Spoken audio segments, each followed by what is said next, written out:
ये यथा मां प्रपद्यन्ते तांस्तथैव भजाम्यहम् मम वर्त्मानुवर्तन्ते मनुष्याः पार्थ सर्वशः. અદ્ભુત સિદ્ધાંત ભગવાને આપ્યો. ઘણા બધા પ્રશ્નોનો ઉત્તર આ શ્લોકમાં છે. અદ્ભુત વાત કરતા પરમાત્મા કહે છે, યે યથા મામ પ્રપદ્યન્તે તાંસ્તથૈવ ભજામ્યહમ. મને જે જે ભાવે ભજે છે હું પણ એને એ જ ભાવે ભજું છું. તાંસ્તથૈવ ભજામ્યહમ. કારણ કે ઘણી વાર પરમાત્મા વિશે અનેક પ્રકારની શંકાઓ આપણા બધાના મનમાં હોય. કારણ કે ભગવાન વિશેનું નોલેજ ક્યાંથી આવે? કોઈ ધર્મગ્રંથ તો ખોલીને આપણે બેસતા નથી. ક્યારેક કોઈ ટીવીમાં સિરિયલ જોઈ, ક્યારેક કોઈ વડીલે કોઈ સલાહ આપી, ક્યારેક કોઈ મેગેઝિનમાં થોડું વાંચ્યું, ક્યારેક કોઈ પેપરમાં આવેલો લેખ વાંચ્યો, અને એમ જે ભેગું કરીને આપણા ધર્મના જ્ઞાનની જે ખીચડી બને છે.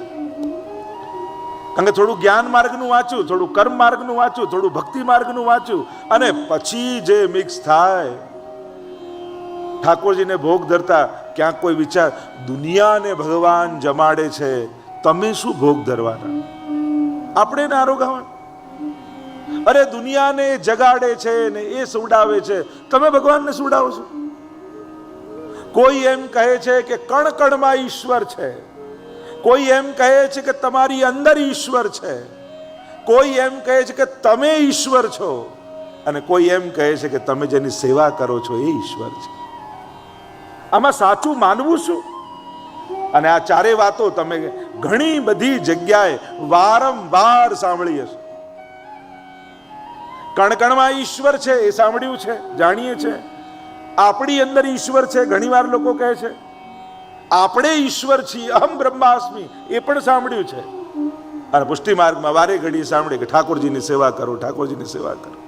તમે જેની સેવા કરો છો એ પૂર્ણ પુરુષોત્તમ છે. તો આમાં સાચું શું? તો કહ્યું ચારે વાત સાચી છે. યે યથા મામ પ્રપદ્યન્તે તાંસ્તથૈવ ભજામ્યહમ.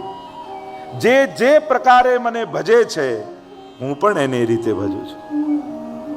તમારો જો બ્રહ્મ ભાવ છે, જ્ઞાન માર્ગ છે, અને સર્વ ખલ ઇદમ બ્રહ્મ, આ બધું જ બ્રહ્મ છે,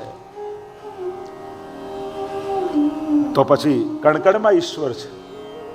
અને છે, એમાં કોઈ શંકા નથી. અને જો કણકણમાં ઈશ્વર હોય તો પણ ઘણા બધા પ્રશ્નો જાગે મનમાં.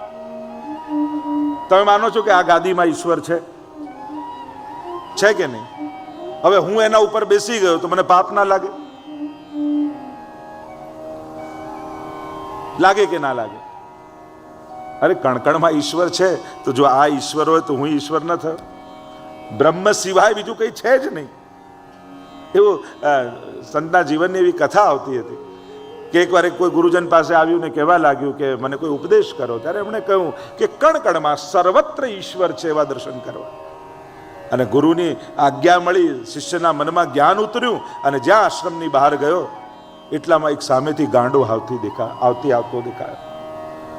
અને એને તો ગુરુનું વાક્ય યાદ આવ્યું, બધામાં ઈશ્વર, મારામાં ઈશ્વર, હાથીમાં ઈશ્વર, મળી જવા દે ઈશ્વરથી ઈશ્વરને. અને ઉપરથી પેલો મહાવત બૂમો પાડે, ખસી જા, મારી નાખશે, હટી જા, ખસ ખસ. અને પેલો કે ના, મારા ગુરુએ કહ્યું છે બધામાં ઈશ્વર, મારામાં ઈશ્વર, હાથીમાં ઈશ્વર, મળી જવા દો ઈશ્વરને ઈશ્વરથી. અને જ્યાં હાથી પાસે ગયો, એક થપાટ મારી સીધો હોસ્પિટલના ખાટલામાં.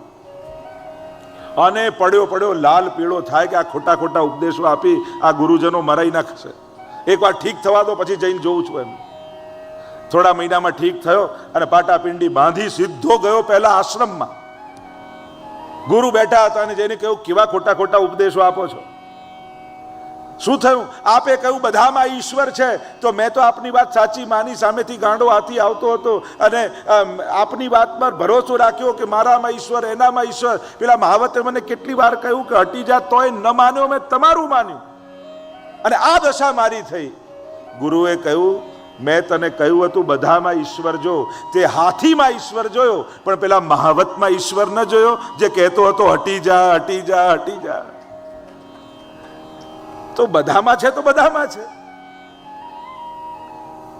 સિંહમાં ઈશ્વર હોય તમારામાં પાંજરામાં કૂદી ન જવાય, કારણ કે એ ખાઈ જાય. એ બુદ્ધિ પણ ઈશ્વરે આપી છે, એ ઈશ્વર પ્રદત્ત જ છે. તો એક તો કણકણમાં ઈશ્વર, અખિલ બ્રહ્માંડમાં એક તું શ્રી હરિ, જૂજવે રૂપે અનંત ભાસે. નરસિંહ મહેતાનું એ પ્રસિદ્ધ પદ. બીજું કયું? તમારી અંદર ઈશ્વર છે, આપણી અંદર ઈશ્વર છે, અથવા તમે જ ઈશ્વર છો એમ માનવામાં આવે. જો તમે જ પરમાત્મા, કોઈ કહે કે હું જ પરમાત્મા છું, એના ખિસ્સામાંથી પર્સ કાઢીને જોજો, પછી ખબર પડશે પરમાત્મા છે કે પ્રેતાત્મા છે. એ પણ એક આત્મા, એ અંશ છે જે ભગવદ્ ગીતામાં ભગવાને કહ્યું મમે વાંશો જીવ લોકે, એને અંશ રૂપે પણ છે. પણ આત્મભાવથી તમે એ જ્ઞાન માર્ગથી પ્રાપ્તિ કરી શકો છો. જ્ઞાન માર્ગથી પ્રાપ્તિ નથી થતી એવું કોઈ ન કહી શકે. ભાગવત, શ્રીમદ ભાગવતમાં 3 માર્ગ ભગવાને કયા: યોગાસ્ત્રયો મયા પ્રોક્તા નૃણામસ્તયો વિદિત્સયા જ્ઞાનમ કર્મશ્ચ ભક્તિશ્ચ. જ્ઞાન, કર્મ અને ભક્તિ 3 માર્ગ છે. જ્ઞાન માર્ગ પણ છે, પણ આજના સમયમાં એ જ્ઞાન માર્ગને કઈ રીતે સિદ્ધ કરવું એ એક પ્રશ્નાર્થ છે. અત્યારનો સમય એ ભક્તિનો પ્રવાહ ચાલી રહ્યો છે. મોટા મોટા જ્ઞાન માર્ગી હોય ને એ સાંજે ભજન ગાતા હોય. ખરેખર જ્ઞાન માર્ગમાં આ બધું ના આવી શકે. તો કણકણમાં ઈશ્વર છે, તમારી અંદર ઈશ્વર છે. કારણ કે તમે જે ભાવે ભગવાન પાસે જાઓ, ભગવાન એવો થઈને તમને મળે છે. આ ભગવાનની વાણી છે, ભગવાનનું વચન છે. અને જ્યારે તમે બાલ ભાવે એની પાસે જો, જેવો ભાવ, જ્યારે ગોપીજનો પણ વેણુનાદ સાંભળી અને ભાગ્યા પ્રભુ તરફ, અને ત્યાં પ્રશ્ન કર્યો છે પરીક્ષિત મહારાજે કે આ રીતે પ્રિય ભાવથી દોડી રહી છે ગોપીઓ કૃષ્ણને મળવા માટે, છતાંય ભગવાન એમનો ઉદ્ધાર કર્યો. અને ત્યારે સુખદેવજી સમજાવતા કહે છે કામમ ક્રોધમ ભયમ સ્નેહમ ઐક્યમ સૌર્દમેવ ચ નિત્યમ હરૌ વિદધતો યાંતિ તન્મયતામ હિતે. અરે મહારાજ, કયા ભાવે ભાગે છે એ ન જુઓ, કોની તરફ ભાગે છે એ જુઓ. કૃષ્ણ તો ઈશ્વર છે, જે ભાવે એને ભજશો એવો થઈને તમને મળશે. તમે જ્ઞાન માર્ગે હશો તો એ કણકણમાં વ્યાપી જશે. તમે આત્મજ્ઞાની થશો તો એ તમારી આત્મામાં આવીને બિરાજી જશે. તમે ભક્તિ માર્ગી થશો તો એ બાળક બનીને તમારા ઘરે બિરાજી જશે. મૂળ વાત છે, જો તમારી અંદર યશોદાનો ભાવ છે તો પ્રભુ અહીં વચન આપે છે યે યથા મામ પ્રપદ્યન્તે તાંસ તથૈવ ભજામ્યહમ. જો તમે યશોદા છો તે બાલકૃષ્ણ છે. જો તમારી અંદર ભોગ ધરવાનો ભાવ છે તો એને ભૂખ લાગે છે. ગીતાજીનું પ્રમાણ આપે છે કે તું જેવો ભાવ લઈને, કારણ કે ભગવાન તો રસરૂપ છે, અને રસનો આકાર કેવો? તો કે જેવા પાત્રમાં હોય એવો. તમે જલને યા દૂધને જે પાત્રમાં લો એવો આકાર નો થાય. વાટકામાં લો તો વાટકી જેવો, પવાલામાં લો પવાલા જેવો, થાળીમાં લો તો થાળી જેવો. ઈશ્વર કહે કે ભક્ત જેવા ભાવનું પાત્ર લઈને બેસે એવો થઈને હું એને મળું છું. યે યથા મામ પ્રપદ્યન્તે તાંસ થૈવ ભજામ્યહમ. એટલે ઘણી વાર લોકો એમ કહેતા હોય કે આ સ્વરૂપ સેવા અને આ બધું તો સ્ટાર્ટિંગના ફેઝમાં હોય, પછી બધું જતું રહે. ના, જેટલું ભક્તિમાં ઊંચાઈ થતી જાય એટલો નિરાકાર સાકાર થતો જાય. પછી દરેક વસ્તુને દેખાવા લાગે. અમારા સંગીતના કલાકાર જ્યારે સાધના કરતા હોય ને ત્યારે સંગીત કરતા પછી તો સ્વરોય દેખાવા લાગે. એ નિરાકાર સ્વરોય આકાર રૂપ ધારણ કરીને દેખાવા લાગે. દરેકના આકાર જ્યારે તમે એની તરફ આગળ વધો છો. મહાપ્રભુજી તો કહે સાકાર બ્રહ્મવાદયિકા. એ એટલો વ્યાપક છે કે નિરાકાર જેવો ભાસે છે તો સાકાર, એનો અલૌકિક આકાર છે. અને એટલા માટે તમે જે કૃષ્ણની ભક્તિ કરો છો, મહાપ્રભુજી આજ્ઞા કરી સર્વદા સર્વભાવેન ભજનીયો વ્રજાધિપ સ્વસ્યાયમેવ ધર્મો હિ નાન્ય ક્વાપી કદાચન. સર્વ ભાવે એને ભજવાની વાત. કામમ ક્રોધમ ભયમ સ્નેહમ, દરેક ભાવે કહ્યું કે કોની તરફ ભાગે છે? જો કામથી ગયા, ક્રોધથી ગયા. પ્રભુ તો અદ્ભુત ચરિત્ર વાળા છે. શિશુપાલને ક્રોધ આવ્યો અને એવો ક્રોધ આવ્યો કે 100 ગાળો ભગવાન પર બોલ્યો. અને ઠાકોરજી તો અદ્ભુત ચરિત્ર વાળા છે ને, એમણે વિચાર કર્યો કે અરે શિશુપાલ, તે મને 100 વાર યાદ કર્યો, લાવ તારો ઉદ્ધાર કરી દો. ભયમ, કંસને ભય લાગ્યો. તમે જે રીતે ભગવાન પાસે જાઓ, ભગવાન તમને એવા થઈને મળે છે. ભય લાગ્યો કે મને મારી દેશે, મારી દેશે, મારી દેશે. પત્નીમાં, સિપાહીમાં, દ્વારપાલમાં, પ્રધાનમાં બધે કૃષ્ણ દેખાવા લાગ્યા. કૃષ્ણ વિચાર કરે કે અરે કંસ, તને તો સર્વાત્મ ભાવ થઈ ગયો, બધે હું દેખાઉં છું, લાવ તારો ઉદ્ધાર કરી દો. કામમ, ક્રોધમ, ભયમ, સ્નેહમ. જે લોકોએ સ્નેહથી ભજ્યા, પ્રભુ સ્નેહી થઈને મળ્યા. ગોપીઓને કાંત થઈને મળ્યા. સખાઓને સાખ્ય રસનો અનુભવ કરાવ્યો.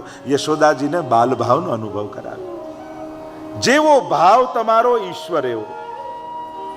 પ્રેમ તે પ્રગટ હોઈ મેં જાના. એવો થઈને તમને મળે છે. એટલે તમે જે ભક્તિ કરો છો ભગવત સેવાની, એમાં જરાય શંકા રાખતા નહીં, કારણ કે શાસ્ત્ર પ્રમાણિક છે. ગીતાજીમાં ભગવાનનું એ વચન છે, તમે જે ભાવ લઈને બેસો છો પ્રભુ એવા થાય છે. હા, યશોદા બનીને બેસો તો ખરા. જેમ કોઈ બા હોય ને, એના પૌત્રાને રમાડતા હોય, 1 મહિનાનો પૌત્ર હોય, બાજુમાંથી પાડોસણ આવીને બાજુમાં બેસે, એટલે બાનો ફેવરેટ સબ્જેક્ટ કયો હોય? પોતાના પૌત્રની વાત કરે, એનો ફેવરેટ સબ્જેક્ટ હોય. એટલે રમાડતા રમાડતા પાડોશણને કે આને તો આખો દિવસ બોલવા જોઈએ, કોઈ બોલનારું જોઈએ, આખો દિવસ વાતો કરવી જોઈએ. પેલી પાડોશણને થાય કે 1 મહિનાનું બાળક છે, આ વાત કરતું હશે. પણ નાનું બાળક વાત કરે છે, પણ બા બનીને ખોળામાં લો તો સમજાય, પાડોશન બની લે લો તો ન સમજાય. એમ આપણા લાલન બોલે છે, હસે છે, આરોગે છે, માંગે છે, પણ યશોદા બનીને ખોળામાં લો તો સમજાય, પાડોશન બનીને લો તો ન સમજાય. મૂળ વાત છે તમારી ગોદી યશોદાની છે કે નહીં. ચમત્કાર કૃષ્ણમાં થાય એની રાહ ન જુઓ. ચમત્કાર તો આપણી ભીતર થવો જોઈએ કે હું વ્યક્તિ મટી અને વૈષ્ણવ બનીને ઠાકોરજીને ગોદમાં લઉં, વ્રજ ભક્ત બનીને ગોદમાં લઉં, યશોદા બનીને ગોદમાં લઉં. પછી જે દિવસે પ્રભુને તમારી ગોદ યશોદાની ગોદ લાગશે ને, તો જેવો આનંદ યશોદાને આપ્યો એવો આનંદ તમને મળશે. કારણ કે યે યથામામ પ્રપદ્યન્તે તાં સથૈવ ભજામ્યહમ. જે રીતે મને ભજે હું એને એ રીતે ભજું છું. कौन कहते हैं भगवान आते नहीं, कौन कहते हैं भगवान आते नहीं, गोपियों की तरह तुम बुलाते नहीं, गोपियों की तरह तुम बुलाते नहीं. अच्युतम केशवम कृष्ण दामोदरम राम नारायण जानकी वल्लभ. कौन कहते हैं भगवान खाते नहीं, कौन कहते हैं भगवान खाते नहीं, बेर शबरी के जैसे खिलाते नहीं, बेर शबरी के जैसे खिलाते नहीं. अच्युतम केशवम कृष्ण दामोदरम राम नारायणम जानकी वल्लभ. શાસ્ત્રો પ્રમાણ આપે છે, જે ભાવ લઈને ભક્તો ગયા છે પ્રભુએ એ ભાવ પૂરા કર્યા છે. અને એટલા માટે તમારો જો બાલ ભાવ હોય તો ખુલીને વાત કરો કે અમે તો આ ભાવે ભજીએ છીએ પ્રભુ, અને પ્રભુ અમને અહેસાસ કરાવે છે. ભલે થોડી ક્ષણોનો. અહીંયા જેટલા બેઠા હોય ને, રોજ ઠાકોરજી આગળ સેવામાં બેઠા હોય, હું કોઈ કલ્પનાની વાત નથી કરતો, પણ આપણા બધાનો નાનો મોટો કોઈ અનુભવ તો ઠાકોરજી સાથે છે જ. આપણે એને ઘણીવાર હસતા જોયા છે, ઘણીવાર નારાજ જોયા છે, ઘણીવાર રડતા જોયા છે, ઘણીવાર ભૂખ્યા થયા હોય એવા જોયા છે. આ બધા ભાવોનો અહેસાસ આપણે કર્યો છે. સર્વભાવેન, સર્વ ભાવો પ્રભુમાં જોડ્યા છે. અને એટલા માટે જેનો જેવો ભાવ એવા પ્રભુ થઈને મળે. એટલે ખોટું કોઈ નથી, એકે વાત ખોટી નથી. મૂળ વાત એ છે તમે કયો ભાવ લઈને ઠાકોરજી આગળ બેસો છો. કારણ કે પ્રભુની અહીંયા પ્રતિજ્ઞા છે, જે ભાવ લઈને ભક્ત આવે એ ભાવને હું પૂર્ણ કરું છું. અહીંયા પ્રભુ સમજાવતા કહ્યું, આગળ 14મા શ્લોકમાં પ્રભુ અદ્ભુત વાત કરતા કહે છે,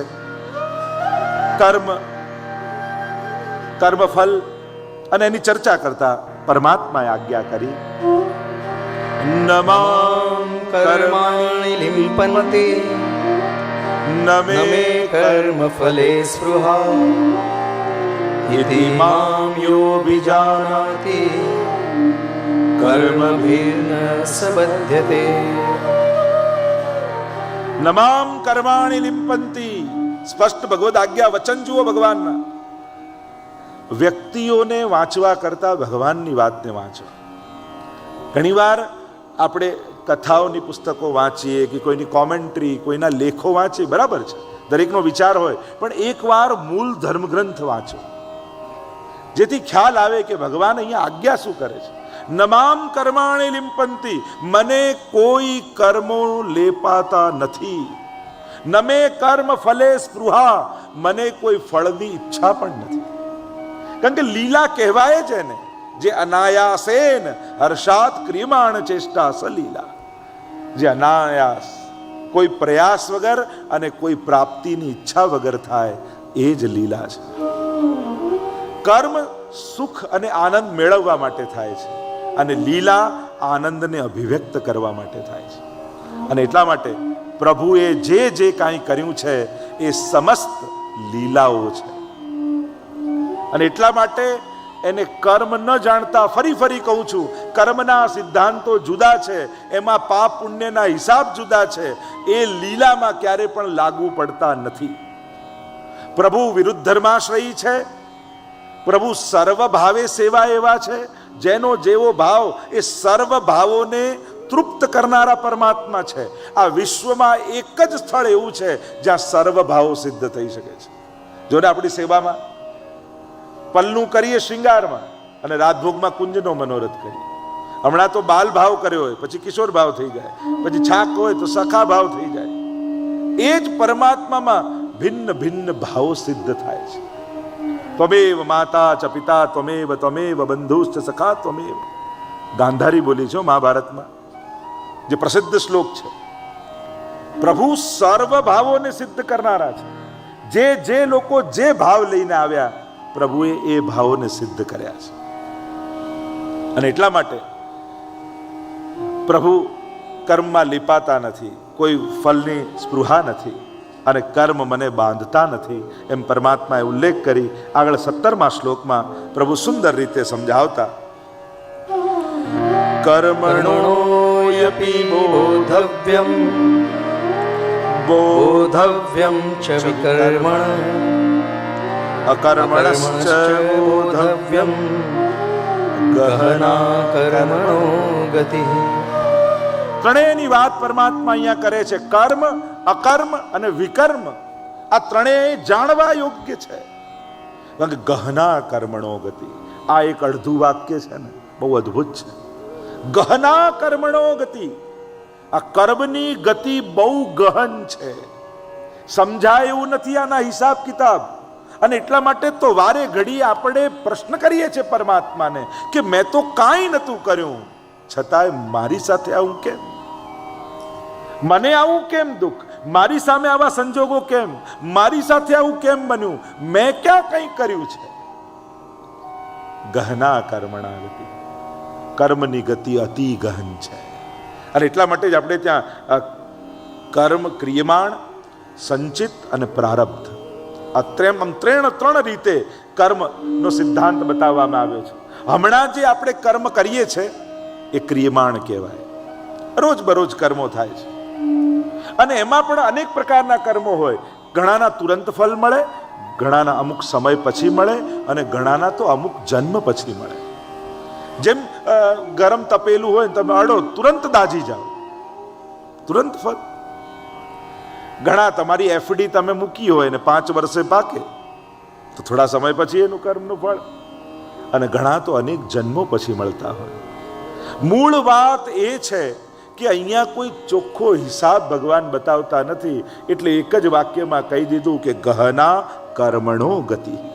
આ કર્મની ગતિ અતિ ગહન છે. કયા કર્મોનું ક્યારે કોને ફળ મળશે એ કંઈ સ્પષ્ટ કોઈ ચાર્ટ નથી. અને એટલા માટે તમે જીવનમાં આવતા સુખ દુઃખનું મૂળ ગોતવા જશો, તે મૂળ મળવું બહુ કઠિન છે. અને એટલા માટે મનમાં પ્રશ્નાર્થ થાય કે આવું કેમ મારી સાથે થાય. અનેક આપણે ત્યાં ઘટનાઓ એ બધી છે, અને એવા ઘણી કથાઓ આવે છે પૂર્વજન્મના થયેલા પાપ. ક્યારે કોણે કરેલું ફળ કોણે ભોગવવું પડે. ઘણીવાર ઘણાના આશ્રયમાં હો તોય ભોગવું લેવું પડે. હવે પાયલોટનો સમય ખરાબ ચાલતો હોય, તમે પ્લેનમાં બેઠા હો ને એ પ્લેન પાડે તો તમે મરી જાઓ, કારણ કે તમે એના આશ્રયમાં હતા. તો એના ભાગનું કર્મ આપણને ભોગવવું પડે. એને આશ્રિત હતા તો એના કર્મનો પ્રભાવ ક્યાંક આપણા જીવનમાં આવી શકે છે. કોઈના ગરમીમાંથી કોઈના ઘરે ગયા, એના રૂમમાં એસી ચાલુ છે, બેઠશો તો તમને ઠંડક લાગશે. ભલે એસી એનું હોય, બિલ એનું આવતું હોય, એ ભરવાનો હોય, પણ ત્યાં જઈને બેસો તો ઠંડક લાગે કે નહીં? કર્મો એના છે, ખર્ચો એ આપે છે, પણ અનુભવ તો તમને થાય છે. ગહના કર્મણો ગતિ, એવી વાર્તા કહેતા, પ્રસંગ કહેતા કે એકવાર 3 મિત્રો, રાજા, પ્રધાન અને સિપાહી, ત્રણેયના દીકરા જંગલમાં શિકાર કરવા ગયા. અને શિકાર કરતા કરતા રાત પડી અને એમ થયું કે ક્યાંક આ વૃક્ષ નીચે રોકાઈ જઈએ, એટલે પછી સવાર પડે એટલે રાજ્યમાં જઈશું. રોકાઈ ગયા અને એ જ ઝાડ ઉપર એક કાગડાનો માળો હતો. કાગડાનો માળો હતો ને કાગડો ઉડતો ઉડતો આવ્યો ને કાગડી માળામાં બેઠી હતી. એને કહ્યું કે આજે આવવામાં મોડું કેમ થયું? કે આજે એક બહુ વિચિત્ર ઘટના બની. શું થયું? વિચિત્ર ઘટના એ બની કે એક રાજ્યમાં રાજા હતો ને એના એક રાજકુમારનો જન્મદિવસ હતો. જન્મદિવસ હતો અને એના માટે રાજાને એમ થયું કે મારા રાજ્યમાં જેટલા બાળકો છે એને ખીર ખવડાવું. અને એના માટે મોટા તપેલાઓમાં ખીર બનાવવામાં આવી રહી હતી. એટલામાં એક સમડી પોતાના ચાંચમાં મરેલો સાપ પકડીને જતી હતી. ઉડતા ઉડતા ઉડતા એના ચાંચમાંથી સાપ છટક્યો અને ખીરમાં પડ્યો, અને એનું વિષ આખા ખીરમાં વ્યાપી ગયું. રાજ્યના બધા જ બાળકોને ખીર ખવડાવી અને બધાના બાળકો મરી ગયા. હાહાકાર થઈ ગયો ચારે બાજુ. અને યમલોકમાંથી હું આવું છું, કારણ કે કાગડો કહેવા લાગ્યો આમ તો યમના દૂત, અને ત્યાં ચર્ચા યમલોકમાં થઈ રહી હતી કે આ જે પાપ થયું એનું પાપ કોના માથે નાખવું? રાજા માથે કે એણે આ વિચાર કર્યો? એ બનાવનારના માથે? એ સમડીના માથે? કોના માથે નાખવું? કારણ કે ક્યાંય કોઈનું ઇન્ટેન્શન ક્લિયર નથી કે કોઈ બાળકોને મારવા માંગતું હતું. કરવું શું? અને ત્યાં સભા ભરાઈ છે અને યમરાજા એમ કહ્યું છે કે આનો ચુકાદો હું કાલે આપીશ. આવું કાગડાએ કાગડીને કહ્યું. અને આ ત્રણેય પક્ષીની ભાષા જાણતા હતા અને સવારે ઘરે જવાનો નક્કી કર્યું હતું, પણ ત્રણેય વિચાર કર્યો કે આ ચુકાદો તો ખરેખર બહુ કૌતુક જગાડે એવું છે. સાંભળીને જ જઈએ કે કોનું પાપ, આ પાપ કોનું ગણું. અને રોકાઈ ગયા. રાતના સવારે ચુકાદો આવશે, સાંભળીને જઈશું. અને ત્રણેય અંદર ચર્ચા કરવા લાગ્યા. રાજાનો દીકરો કહેવા લાગ્યો આમાં તો વાંક રાજાનો જ છે,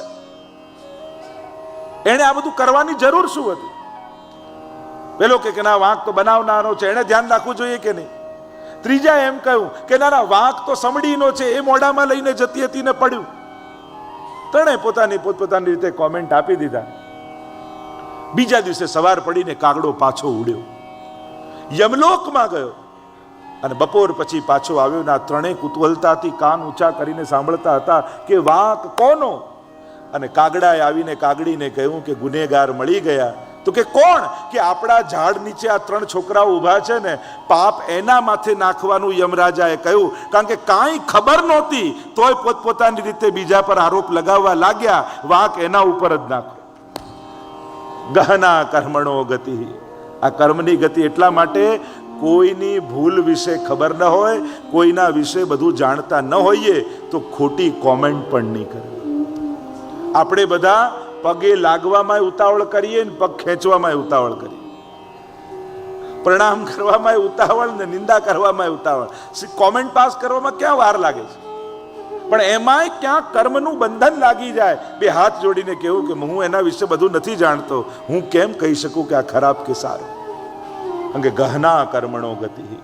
આ કર્મની ગતિ અતિ ગહન છે, જાણી નથી શકતા ક્યાં કોની સાથે ક્યારે શું થશે.